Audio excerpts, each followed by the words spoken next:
So hi, everyone. I think a good amount of you, but for those who don't know me, I'm Amanda. I work at KPMG Impact across different areas. But let's focus now on the climate change and the decarbonization, and most specifically into COP. It's fastly approaching at the beginning of November, and KPMG is going big with it and has several plans and initiatives in place. So what we are going to share with you today is basically an overview of the different areas we're working on, our points of view, our commitments, and then I'm glad to see Serena joined again as well, because she added a very important element to it last time, and also our MNC plan. So my colleague Nishay is here today. Also, Alice, I see you're there, and I'm not sure if other colleagues will present on this space, but we aim to give you that overview and then open up for questions to you. So we should have at least 15 minutes or so that you can ask us anything. So without further ado, John, are you sharing your screen this time, or should I? Yep. Okay. Yes, you'll see a video from Mike Hayes. He might be joining us quite shortly, but you see that since he's so closely involved with this, he is giving an overview. So please enjoy. My name is Mike Hayes. I'm the co-lead for Climate Change and Decarbonisation pillar in KPMG Impact. I'm going to talk to you today about some of our plans around content and subject matter for COP26, which I'm sure all of you know is happening in Glasgow. All of the work we're doing revolves around four key areas. The first area is the whole issue of policy and regulation. The second area is the question of mobilisation of capital, which is something that I'm passionately interested in. Thirdly is the question of innovation, climate and sustainable energy innovation. And last is probably a new one on the agenda, but it's the whole people and the human factor aspects of the road to net zero. So in this session, Amanda and I will discuss some of the key activities on each of those areas that we're working on over the next number of weeks. So back to you, Amanda. Perfect. Thank you, Mike. So it's great to hear that we're doing so much around the COP space. So can you tell us a bit about the commitments KPMG is making as part of COP26? Sure. So about a year ago, KPMG joined something new that was created at Davos 2020, which is the Alliance of CEO Climate Leaders. And our own CEO, Bill Thomas, and 112 other global CEOs have joined this alliance, and really to come up with new initiatives and new ways of thinking on the climate agenda. I act as a special advisor to Bill Thomas on this, and we work on a whole range of different initiatives. But two in particular I wanted to highlight to this audience, and both of these are letters of commitment, which we will be signing up to, hopefully. We're still going through the final review process in coming weeks. The first of these is called the Open Letter, and this is the one that all CEOs hopefully will sign, which is really committing to a whole wide range of actions on the climate agenda. Three in particular, Amanda. The first is the elimination of fossil fuel subsidies. The second is a global standard on carbon pricing. And the third one is a commitment to accelerating the take-up of the vast array of new green emerging technologies. And the whole issue of innovation is something that's very close to John Kerry, who's the UN Special Envoy on Climate, and he's announcing a very particular initiative on that particular aspect at COP26. So that's what's called the Open Letter, and we will be providing copies of these letters to the audience. And the second one, very simply, is reflecting something that's already in our own impact plan, which is a commitment to procure 100% renewable energy from additional build wherever we can. So they're the two key commitments, Amanda, and happy to take any questions offline from the audience. Amazing, Mike. Thank you. And very wholesome, because it's not only our internal commitments, but also our influence around the world. But also besides that, there's a lot of interesting and innovative content coming up. So could you give us a sneak peek highlights into those, please? Sure. And I would say to colleagues that you're going to see a lot of this content actually published over the next 4 to 5 weeks, and hopefully during COP26. So, one of the things, Amanda, that I love about working with this team is, there are some incredible people, and they've all actually decided to do something, for COP26. So I'm only going to highlight some examples. I can't get everybody in because of time. So firstly, Tony Cowell, who's a partner in the Cayman Islands, who many of you know, has done an incredible piece of research, which is called Can the Capital Market Save the Planet? And this very much speaks to the mobilization of capital agenda, Amanda. It's a vast piece of research, but really looking at the agenda from an investor perspective. So that's the first one. The second one is a report that we're doing jointly with Evershed Sutherland and the World Economic Forum, and I'm involved in this, but Sophie Heading is doing all of the heavy lifting on this. And this is really the end result of a survey of over 1,000 global corporations to really understand the human capital aspects of the climate agenda. Fascinating piece of work, and this is something that we will be highlighting right throughout COP. The third one I want to talk to, it speaks to the policy bucket that I referred to earlier, and this is a piece of work done by Chris Morgan, Luke Helderman, Barry Sterland, Warwick Ryan, and many others. And really it's where we're starting to look at the role of tax policy on climate. You know, tax is featured in climate up to this purely in the context of carbon taxes, but we think there's a much broader discourse required. So Chris Morgan and the team have developed a new solution to actually help mobilize capital. It's a tax-based solution. It's called the Carbon Abatements Tax Regime, and we'll hopefully see this paper in circulation in the next 2 weeks or so. I could go on with lots of others. There is the Net Zero Readiness Index, which Helen Oxenbridge in Global Infrastructure and Charles Sabatini have been instrumental in producing a fantastic piece of work, which I think will be out in the next week or two. I could talk about, we're looking at new solutions and pieces of thought leadership on corporate PPAs, on the innovation agenda. And last but by no means least, Amanda, a piece of work that I've been working on, I've been assisted in recent times by Eric Lambert in KPMG UK. And this is something that is either going to be a huge success or it's going to be a massive failure. And I can't say today which it's going to be. This is something that we call net zero equity. It's an entirely new financial investment product, or if you look at it a different way, it's a new hypothesis about investing. And at its core, this is about raising very small amounts of money from hundreds and hundreds of millions of global citizens to work on those parts of the climate agenda, which currently is not getting the capital that's required. And these two parts are the Global South agenda and the innovation agenda. The risks are too high for both parts of this agenda to get capital. Hopefully this solution will help solve it. There's a whole kind of numerous other papers that have been produced where somebody's working on a global hydrogen survey.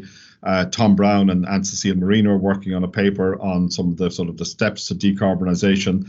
And actually, I'm already aware of some other initiatives. I mean, we will find an opportunity to share all of this material with colleagues, but the ones I've highlighted are probably the critical ones.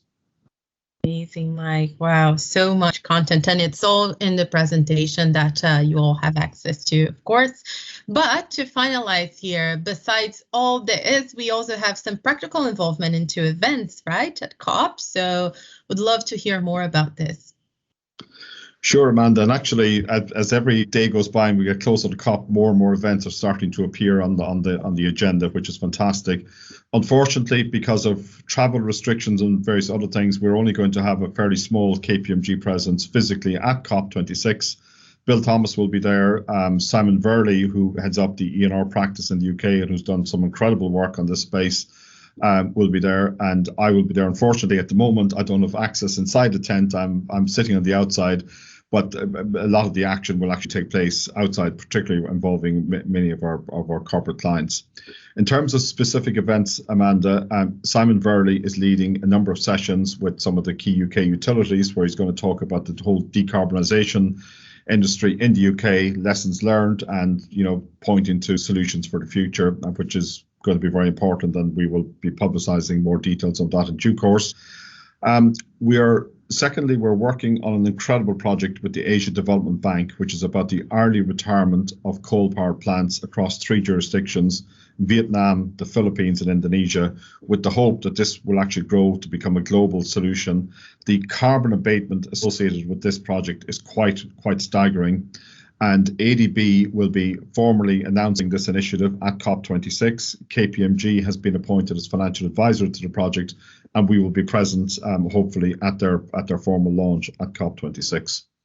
2 other more specific events, an organisation called the Atlantic Council, which comprises many CEOs and organisations from around the world, are having an off-site COP26 event, and Aaron Gosh, the head of Climate Accounting Infrastructure, has been invited to spend at least a half day presenting some of the KPMG solutions in front of this audience. It's a location in a very beautiful castle about 20 or 30 miles outside of Glasgow, but still a very important event. And then lastly, I referred to in the content piece about net zero equity. We are actually going to get an opportunity to present the net zero equity concept at COP26, which I am doing together with some colleagues from the World Economic Forum and the insurance group Marsh.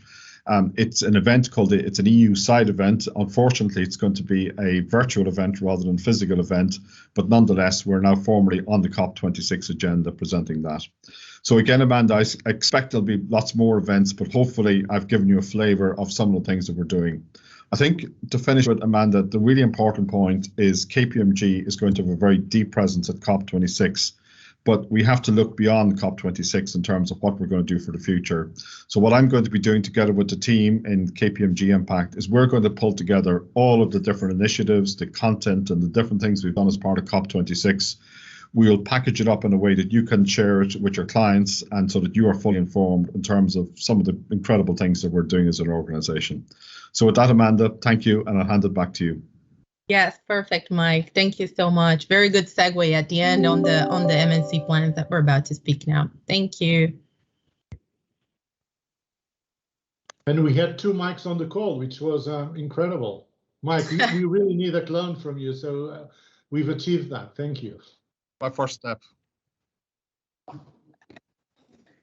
Good, yes. To the man himself there, Mike, there is, I don't know if you want to add anything after this video, or we just should jump straight to MNC and then can come to questions. No, but I'll stay around them. I'm happy to take any questions at the end. Perfect, thank you. Deshay, over to you. Thanks, Amanda. And just as an introduction to everybody, I'm Nishay. I recently joined the climate change PMO, the global climate change PMO. I'm from the UK firm and have spent the last 9 years in the audit practice in the UK, and really excited to be part of this program. So if we just jump to slide 5, I'll cover some bits off on the marketing and communications plan.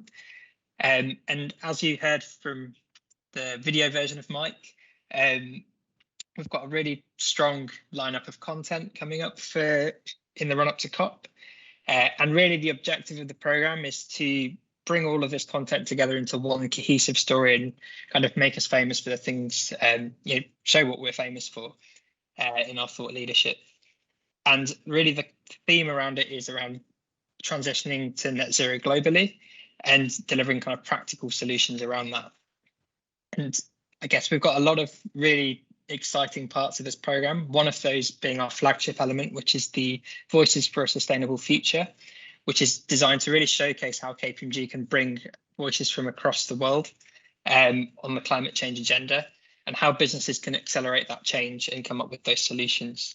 So as part of this program, there'll be one-to-one interviews with luminaries from all over, which will be cut into 15-minute videos and posted on our social media and various other media forms as well. In phase 2, we then look at the discussions from these luminaries and understand what are the challenges that have come out from those. And that then forms part of the Next Generation program, and seeing how the Next Gen can support and come up with ideas to solve some of these solutions, some of these challenges that were raised in the Voices Luminary program. So a really kind of exciting piece, and the next year you'll hear more about the Next Gen during COP.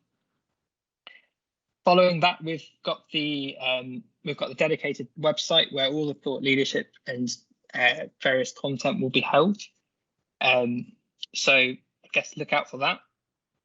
On top of that, we've got the social media aggregator tool. So this is our climate insights. So throughout COP, there'll be insights, infographics, various discussions held on the climate insights site, as well as the global webinar that will happen on the 11th of November. So this will be our flagship KPMG event, and we'll hear more about that soon. Following that, we've also recently engaged with Forbes in a new global media partnership that will allow us to amplify the thought leadership that we're producing and really reach a global audience. And finally, we're creating a marketing toolkit so that all member firms can amplify the content that is being delivered as part of the global campaign. The link is attached on the slide there, which is also in the chat. So please do check this regularly to make sure you're able to access all of that information and share it within your member firm and your country. It also includes a quick reference guide on COP26 in terms of the events being held, and also what KPMG's participation is at COP. Go to the next slide. So this slide really kind of summarizes a lot of the key buckets in which our thought leadership lines up into, and the key themes. So the first one being policy and regulation, finance, technology, and people and operations. So I won't spend too long on this, but you can see here all of our thought leadership covers all of these themes, and it will ensure that we go to market with one voice. Next slide, please. This is the timeline in which you can expect the various bits of content to be released. As you can see, there's a lot coming up over the next few weeks, so really stay tuned. And we'll be launching the toolkit over the next week, so you'll hear from your local chief marketing officers, and they'll be updating you throughout COP26. And we jump to the slide after this with the key asks. So we've really got two key asks of you as a group. So firstly, it's really amplifying the content that Mike has talked through and that you've seen on the slides across your teams, your networks, and your clients, and staying up to date in tune with the toolkit. And secondly, as a PMO, we're really trying to get a handle on who's attending COP in terms of KPMG attendance and also major clients. So if anybody knows of anybody or gets an invite to attend an event at COP, please do let myself or my colleague Ariel know. It's really important for us to be able to get that view so we can go to COP with a single voice and as a single group. So there are two key asks. And with that, I think we'll open that up to questions. Amanda? Great, thank you, Nishay. Very good. Yes, keen to hear your questions. Mike is here as well to get to some other topics. Ramona, I see you put in the chat of the media partnership as Forbes applies also to member firms. If you can engage locally with Forbes and make the reference to this global partnership, Nishay. I can probably help with that. I can pick that up. It's Alice. Hi. Yeah. I mean, it is a global partnership, so we are covering kind of our 8 key markets. But I can pick up with you directly after this call, Ramona, about that. So I'll drop you a line separately. Thank you so much. Thank you. Great. Any other questions, thoughts?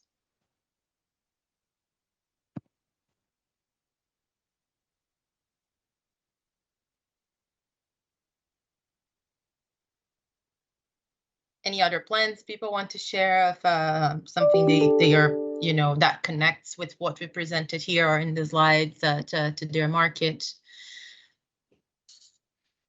While we're waiting for questions, Amanda, I think I just want to add one point. The agenda for COP26 continues to evolve, and I can't quite remember what's in the presentation around the various events and other things that we're doing around content. But we are currently, Aaron Gosh and myself are currently talking to an organization called Atlantic Council, which is holding a whole series of events in tandem with COP in Glasgow.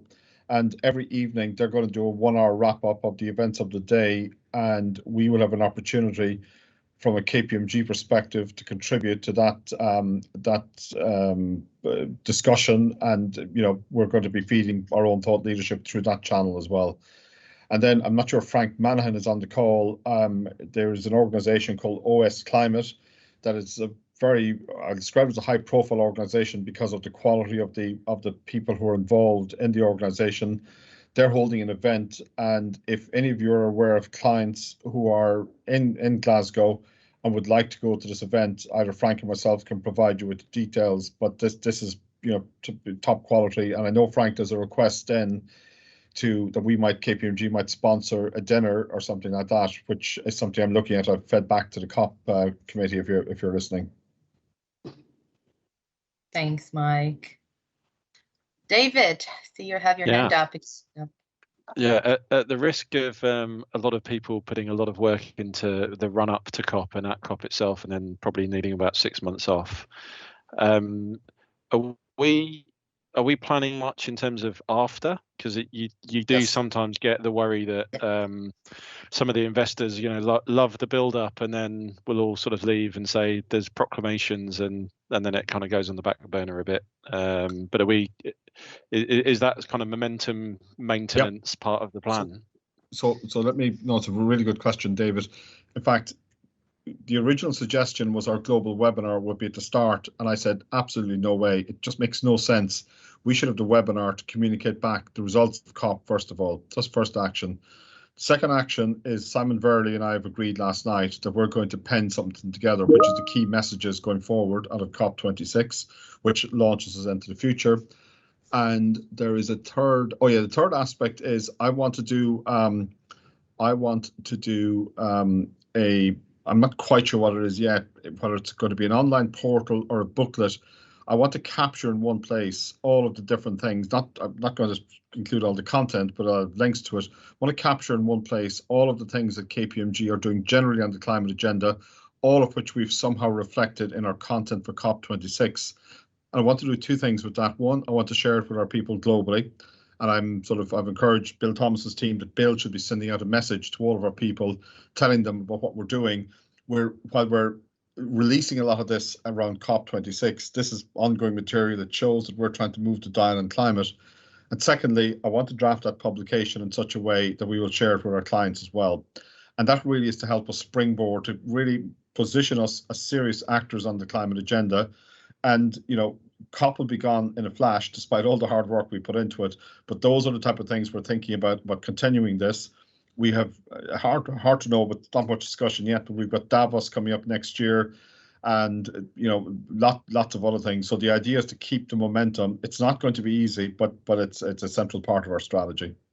I was just wondering whether, if we're working with any media agencies, whether anyone can do a scrape of all the different pledges that are going to be coming out, because there'll be thousands, right, of our clients making pledges in and around COP, and then we'll kind of pick up the pieces afterwards about how the hell are you gonna do this stuff and keep to it, right? Okay, thank you. Thank you. Anyone else?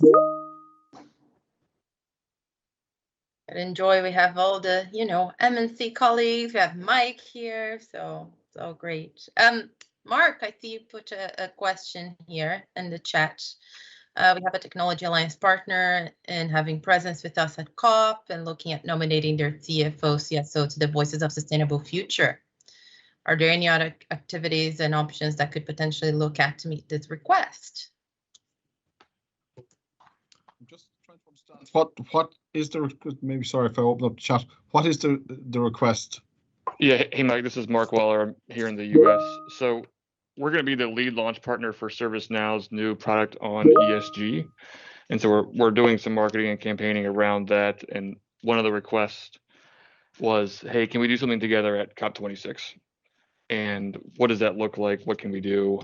We realize we're not going to get in sort of the inside the tent access or the inner circle access, but one thing was mentioned was the Voices of Sustainable Future and potentially having them speak on that. I'm not sure if that nomination will go through or not, so I was wondering if there's other things that we could jointly do to kind of show our joint partnership on that particular alliance. I think, Mark, could I suggest that we pick this up offline and you invite Amanda and Nishay to the call as well? There's a couple of problems we have. First of all, we're not even sure who from KPMG is going to be attending COP. And it's definitely going to be Simon Verley and myself, but I don't have access to the Blue Zone, which is the inside tent, even though I'm doing an event at COP. And then we don't even know which clients are turning up. And it's the whole organization of it leaves a lot to be desired. But we are affiliating ourselves with a couple of organizations. So I mentioned, that the Atlantic Council, which is something Aaron Gosh and I are doing. We're affiliating with OS Climate through Frank Manahan. So there could well be opportunities to profile something, but it's hard, despite the fact there's only 3 or 4 weeks to go. It's hard to pin it down. So if you could just give me a couple of days and arrange a call, I would like to flesh that out, because we want to be associated with interesting things that are going on at COP. Yeah, Mark, just to join in on that, this is Ariel too. So we have, lists of who we know are attending from KPMG's part. As Mike said, it's not an extensive list at this point, but we're trying to pull all that together. So let's pick this up exactly as Mike said, and we can try and identify opportunities as we can find them. I think Tony Cowell had a question as well. Hi, Mike. Thanks for the call out, first of all, on the report, which will be launched October 28th. Just one thing that's not on the slides at the moment is our involvement with the Sustainable Markets Initiative with Prince Charles. And I think there's a lot of activity around that, especially on the 3rd, 4th and 5th. I know they're planning some evening receptions at one of the galleries in the centre of Glasgow. We'll probably be there with a delegation from Cayman and a number of clients and targets to launch the Commonwealth Climate Growth Fund that we've been advising the government on and was recently launched. And there'll be an opportunity probably to invite a number of our clients globally, as well as some KPMG partners as well. So I'll be in touch with you, Mike, and Fernando on that. No, I think, sorry, Tony, actually, I should have remembered that one. Yes, if you could, and if there's an opportunity for myself and others to attend, we'd be delighted to. I'm actually reading it in detail at the moment, Tony. I mean, that report you've done is a real credit to the firm. It's a fantastic piece of work. So we'll be pushing that, not just for COP26, but I think it's of much broader significance. Thank you.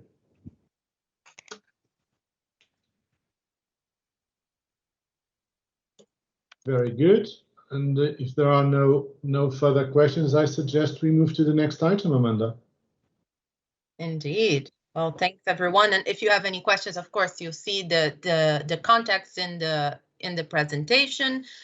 Mostly to the MNC team, but please come to myself or Mike if you have any other ideas of things for COP or post COP. That was such a great point, David. So thanks for raising that. And yes, looking forward to the rest of this. Over to you back, Fernando. Thank you. Thank you, Amanda. And so the next point on the agenda was around personalizing our ESG strategy. And you have seen on the email that Richard sent our strategy on a page. I'll pass to John on this, and then I'll speak on the announcement, the feedback we got, and the strategy we followed there. To you, John. Thanks, Fernando. Just as I come off mute here for a moment. So hopefully some of you will have seen the announcement this week about our global ESG strategy, and then this very handy strategy on a page document, which I'll just quickly talk you through. So first is why did the GMT start engaging with impact, and why do we need a global ESG strategy? The simple answer is that the business, tax audit and advisory, we're all seeing the opportunities coming from clients. We've got important stakeholders like the WBS, World Business Council for Sustainable Development, or even our alliance partners like Microsoft asking us to do more on this, and frankly our people were also asking us to all do this. So starting in March, April time last year, we started working with the global management team on the strategy.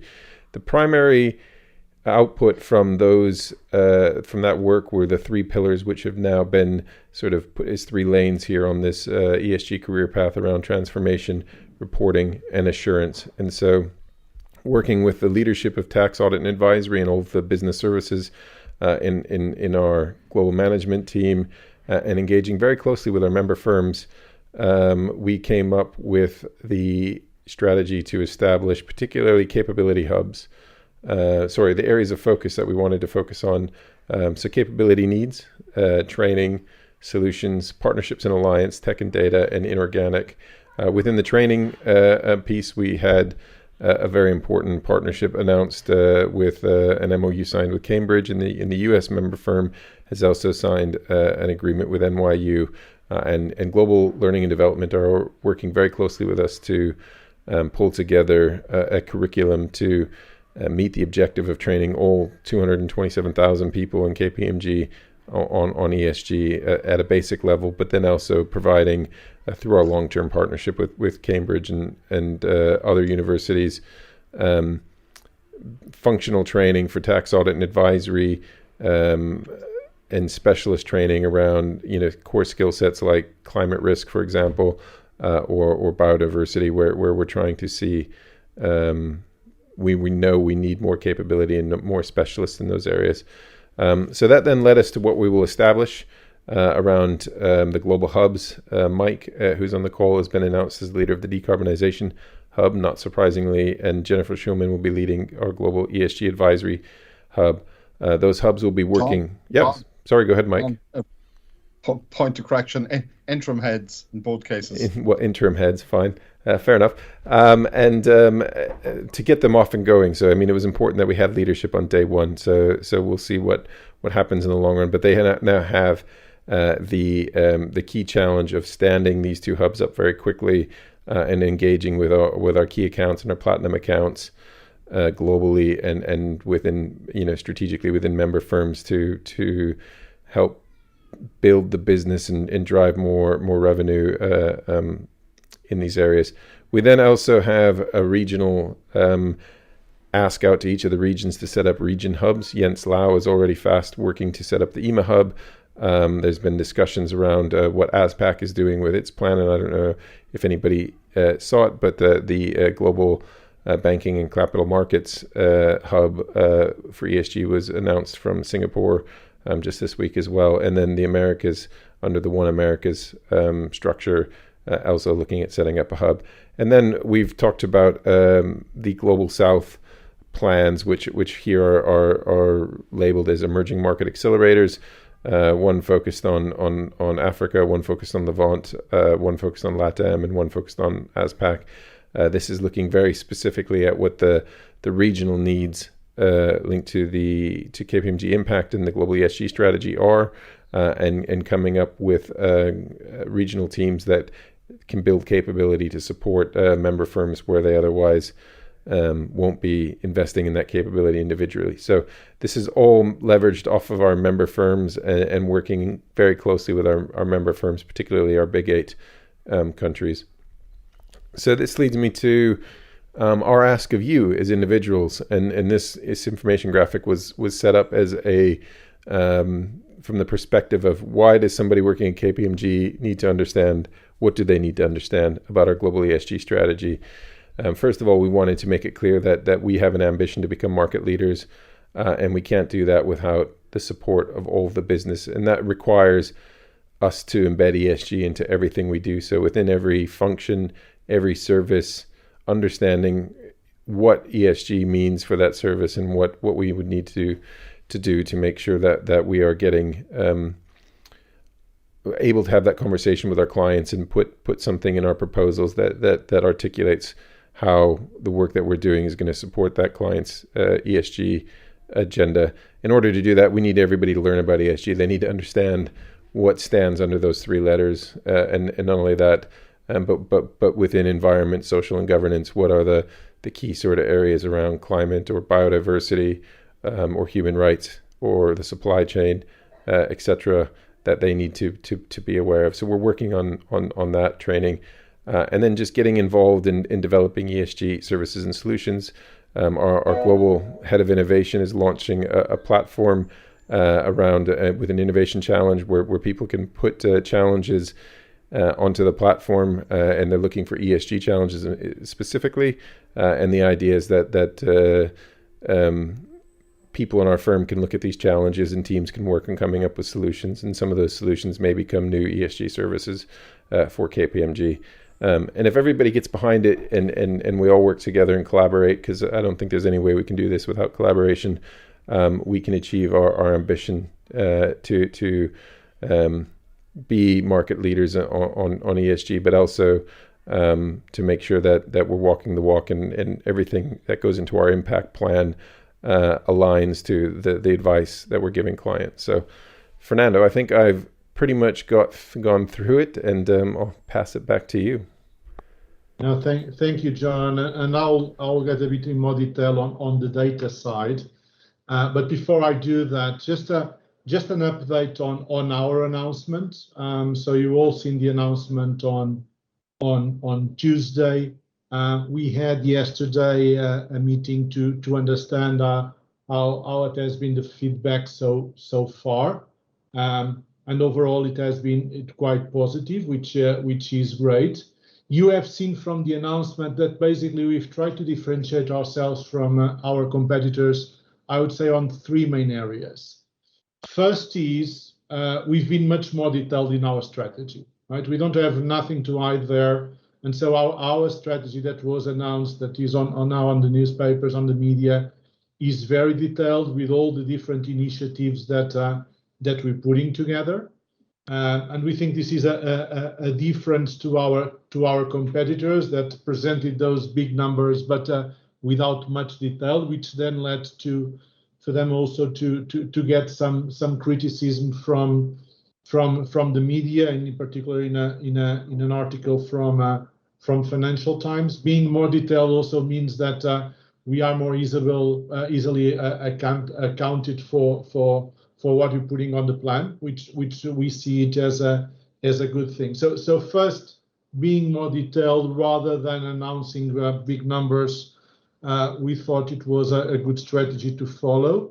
The second one was recognizing that we cannot solve the world's problem alone. And so you've seen several references to the organizations we want to work with, the ones that we are currently working, but also our openness to work with everyone that shares our sense of purpose and our goals. So we had references to Microsoft, to Google, to ServiceNow, in addition to the references to the universities that John mentioned. So the fact that we're not alone also, I think it emphasizes that it's not the big four to solve the world's problem, like probably some of our peers have done. And then finally, which probably it's not yet visible to all of you, but our strategy was also to keep our name in the market now in a sustained way.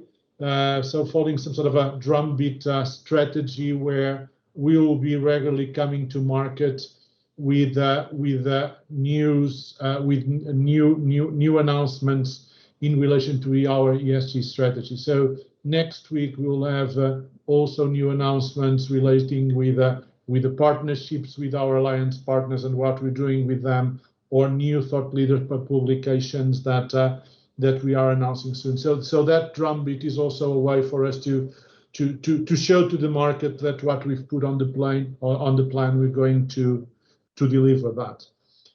So again, good feedback. It's only day 2 after the announcement, but so far everyone is very happy with that. Juanita, I've noticed you've raised your hand. Yes, Fernando, how are you? Hi, everyone. Now, I have a question, and I don't know if it's clear for everyone, but I like all the ESG strategy and the communication materials are ESG speaking, and I don't see impact anywhere. And I want to know how we are dealing with impact. Are we still impact? We're talking how do you think we should manage this?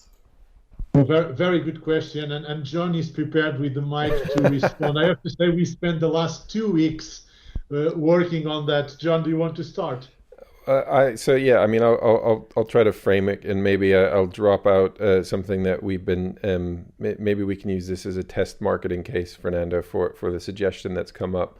But I think from the day that Impact was launched, and I can't see if Sarah Penrith is on the line. This would be the call that she would join if she was going to join. But Sarah very early on when Impact was launched, basically, poked us on the edges a little bit in terms of why we were calling it Impact and what we were aiming to do. The ambition with Impact was always around, we have these 5 propositions we want to go to market on. ESG and sustainability was one of those. And we always said that when we go to market, we would be focused on what that actual issue, what that proposition is, and Impact would just be this sort of internal parent organization. That said, Impact did become a bit of a brand in and of itself. I think as the year went on, and we've put a lot of thought, and it caused a lot of debate as we were coming up with the global ESG strategy.